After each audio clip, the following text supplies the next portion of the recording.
नमस्कार दोस्तों, जय हिंद। आप सभी का पुनः स्वागत है आज की इस क्लास के अंदर। आज हम देखने वाले इस क्लास के अंदर जो राजस्थान की प्रमुख मृदा है उसके बारे में, और यहाँ से हर एग्ज़ाम के अंदर एक या दो क्वेश्चन पूछा जाता है। चाहे आप आरएस के एग्ज़ाम की तैयारी करते हो, चाहे सेकंड ग्रेड या थर्ड ग्रेड या सीईटी की, यानी राजस्थान के अंदर जितने भी एग्ज़ाम होते हैं और जिनके अंदर राजस्थान जीके आता है, तो आपके लिए वीडियो बहुत ज़्यादा यूजफुल होने वाली है। ये पार्ट फर्स्ट है और पार्ट सेकंड आपको कल देखने को मिल जाएगा। ठीक है, तो आप इस क्लास को पूरा देखें और कंप्लीट होने के बाद में आपको बताना है कि क्लास आपको कैसी लगी, और लाइक शेयर और कमेंट कर देना, और अपने दोस्तों में भी वीडियो जरूर शेयर करना। अगर आपको वीडियो पसंद आती है तो ही लाइक करना। तो पहले आप इस क्लास को देख लीजिए, उसके बाद में आपको जो अच्छा लगे वो कर देना। तो चलिए क्लास करते हैं स्टार्ट। जो हमारा टॉपिक है उसका नाम है राजस्थान की प्रमुख मृदा। राजस्थान की प्रमुख मृदा। तो सबसे पहले हम देखते हैं मृदा शब्द की उत्पत्ति कहाँ से मानी जाती है। तो ये एक लैटिन भाषा का शब्द है सोलम, जिसका अर्थ है फर्श। तो इससे ये उत्पत्ति मानी जाती है लैटिन भाषा के शब्द से। अब बात करते हैं, ये याद रखो तो रख लेना, वैसे कोई जरूरी नहीं है। अगला पॉइंट है मृदा निर्माण की प्रक्रिया क्या कहलाती है, यानी जो मृदा का निर्माण होता है उस प्रक्रिया को हम क्या कहते हैं, तो पेडोजेनेसिस। ठीक है। अगला पॉइंट है मृदा का वैज्ञानिक अध्ययन क्या कहलाता है। ये याद रखना भाई, एग्जाम के अंदर आ सकता है। मृदा का वैज्ञानिक अध्ययन क्या कहलाता है, तो ये कहलाता है पेडोलॉजी। ठीक है, ये ध्यान में रखना। अगला मृदा दिवस। मृदा दिवस कब आता है, आपके पास 3 सेकंड है, आपका टाइम खत्म। 5 दिसंबर। ठीक है, मृदा दिवस आता है 5 दिसंबर को, अब आने वाला है, तो याद रखना क्योंकि ये क्वेश्चन आ सकता है एग्जाम के अंदर। अब बात करते हैं मृदा का जो वर्गीकरण है उसके बारे में। मृदा का वर्गीकरण। अब हम देखते हैं जो मृदा का वर्गीकरण है उसके बारे में। तो मृदा के निर्माण के आधार पर मृदा को कितने भागों के अंदर बांटा गया है, तो 8 भागों के अंदर। और ये किसने कहा है, भारतीय कृषि अनुसंधान परिषद नई दिल्ली के अनुसार। अगर आपसे पूछे नॉर्मली भारतीय कृषि अनुसंधान परिषद नई दिल्ली के अनुसार मृदा को कितने भागों के अंदर विभाजित किया गया है, तो 8 भागों के अंदर। अगर बात करें इस अनुसंधान की स्थापना कब की गई थी, तो 1929 के अंदर। ठीक है, और इसका मुख्यालय कहाँ पे है, नई दिल्ली के अंदर। अब ये 8 प्रकार की मृदा कौन कौन सी है हम देख लीजिए। इनके जो नाम है वो आप देख लीजिए, वैसे हम इनके बारे में विस्तार से देखने वाले हैं। जलोढ़ मृदा, काली मृदा, रेतीली मृदा, लाल मृदा, लाल पीली मृदा, लवणीय मृदा, लेटेराइट मृदा या पीट मृदा। ठीक है, ये इन मृदा के नाम थे। अब इनके बारे में हम देखेंगे कौन कौन सी मृदा कौन कौन से जिले के अंदर पाई जाती है और इनके बारे में हमें क्या पढ़ना चाहिए। ठीक है,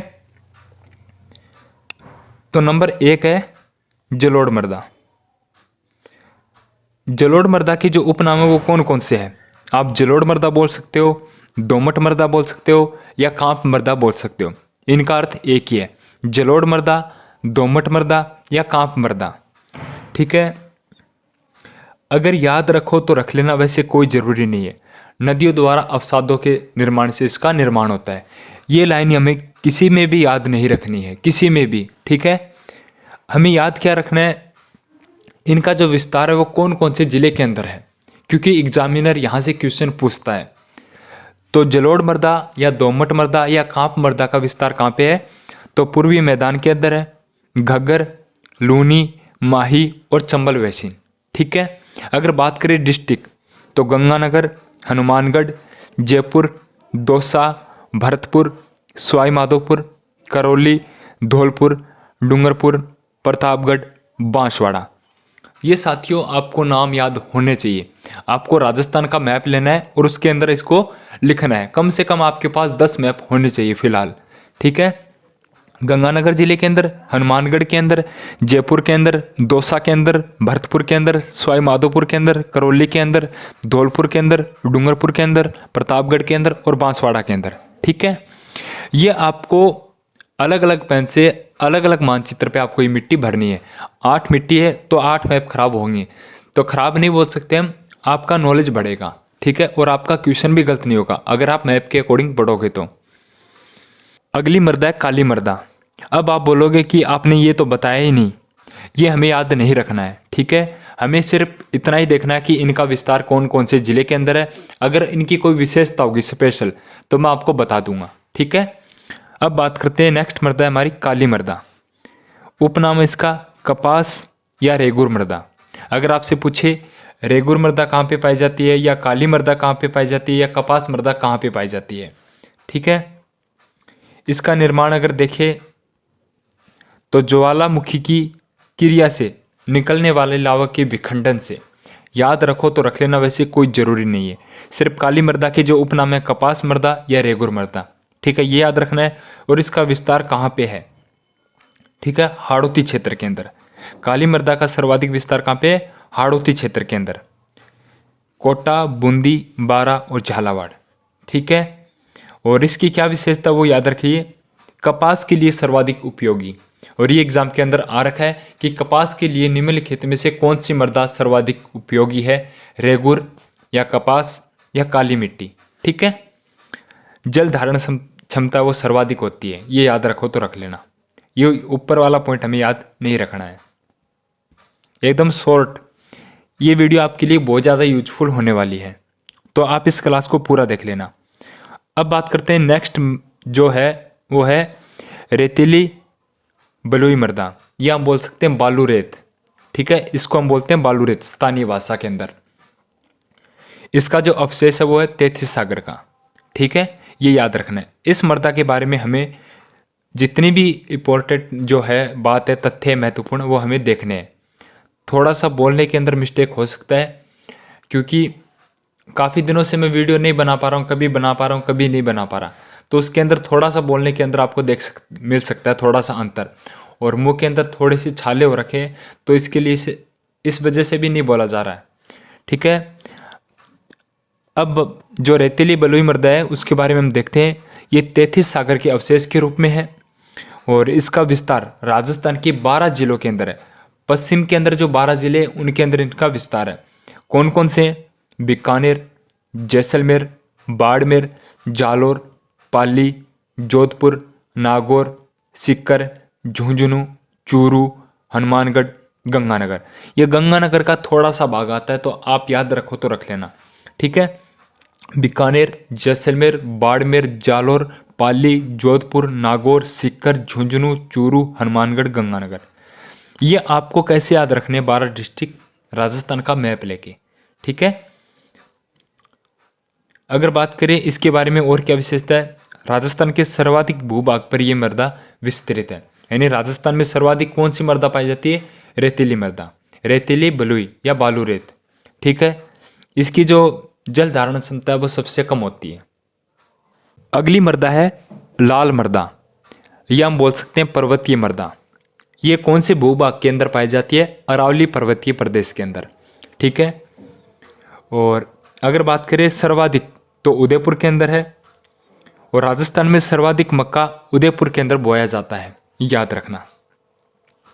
अब बात करते हैं इस मृदा का विस्तार कौन कौन से जिले के अंदर है। उदयपुर के अंदर है, डूंगरपुर के अंदर है, राजसमंद के अंदर है, चित्तौड़गढ़ के अंदर है, और प्रतापगढ़ के अंदर है, और भीलवाड़ा के अंदर है, ठीक है। उदयपुर, डूंगरपुर, राजसमंद, चित्तौड़गढ़, प्रतापगढ़, भीलवाड़ा। अब इस मृदा की क्या क्या विशेषता है ध्यान में रखना।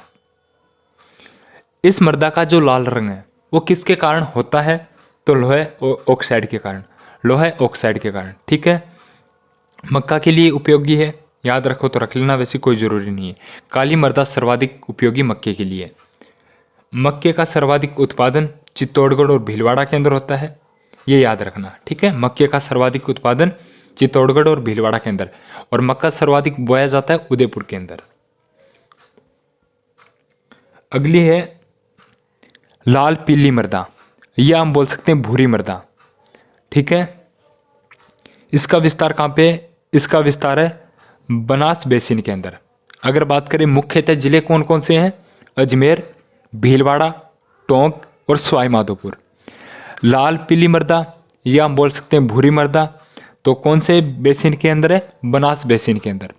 और कौन कौन से डिस्ट्रिक्ट इसके अंदर आते हैं? अजमेर, भीलवाड़ा, टोंक और सवाई माधोपुर। ठीक है। और मोटे अनाज के लिए उपयोगी है। अगर आपसे पूछे मोटे अनाज के लिए कौन सी मृदा उपयोगी है, तो ये देखो लाल पीली मृदा। ठीक है। और सर्वाधिक ज्वार कहाँ पे होता है? अजमेर के अंदर है। आपको जो महत्वपूर्ण है वो आपको बताया जाएगा। ठीक है। अगली है लवणीय मृदा, या हम बोल सकते हैं कलर मृदा, ऊसर मृदा, रेह मृदा। ठीक है, ये इसके उपनाम है। अगर आपको ये नोट्स चाहिए तो 99 रुपये में। अगर आपको हिस्ट्री, कल्चर और ज्योग्राफी की चाहिए तीनों के साथ में, तो आपको मिलने वाले हैं 150 रुपये के अंदर। ठीक है, एक PDF के 100 रुपये। और वैसे तीनों के आप अगर आप तीनों लेते हो एक साथ तो आपको 150 रुपये लगने वाले हैं। ठीक है। इस मृदा की क्या क्या विशेषता है? ये खारे पानी की झील के आसपास पाई जाती है। ठीक है। अब राजस्थान के अंदर आपको पता है कि खारे पानी की झील कहाँ पे है और कहाँ पे नहीं है। और ये मृदा सर्वाधिक अनुपजाऊ है, यानी इस मिट्टी के अंदर हम खेती नहीं कर सकते, यानी कृषि नहीं कर सकते। अनुपजाऊ मिट्टी है सर्वाधिक। इसका विस्तार पश्चिमी राजस्थान के अंदर। ठीक है। लवणीय मृदा का सर्वाधिक विस्तार कहाँ पे? पश्चिमी राजस्थान के अंदर। अगला है लेटेराइट मृदा। ठीक है। उच्च वर्षा वाले क्षेत्र के अंदर ये पाई जाती है। ठीक है। उच्च तापमान प्लस उच्च वर्षा वाले क्षेत्र के अंदर ये पाई जाती है लेटेराइट मृदा। अब आपको कमेंट करके बताना है कि लेटेराइट मृदा राजस्थान के कौन कौन से जिले के अंदर पाई जाती है। पीट मृदा या जैविक मृदा। ठीक है, यहां से क्वेश्चन आ सकता है। पीट मृदा या जैविक मृदा ये राजस्थान के अंदर नहीं है। अगर आपसे ऑप्शन में दे निम्नलिखित में से राजस्थान की मृदा नहीं है, तो पीट मृदा ये कहाँ पे पाई जाती है? अंडमान निकोबार के अंदर। अब जो नेक्स्ट क्लास है उसके अंदर हम देखेंगे जो राजस्थान का मृदा, राजस्थान में जो मृदा है उसका वैज्ञानिक जो वर्गीकरण है वो क्या है और क्या नहीं है, और मृदा के लिए जो कार्यक्रम चलाए गए राजस्थान के अंदर वो कौन कौन से हैं। तो आज के लिए सिर्फ इतना ही। मिलते हैं नेक्स्ट क्लास के अंदर। इसी के साथ जय हिंद, जय भारत।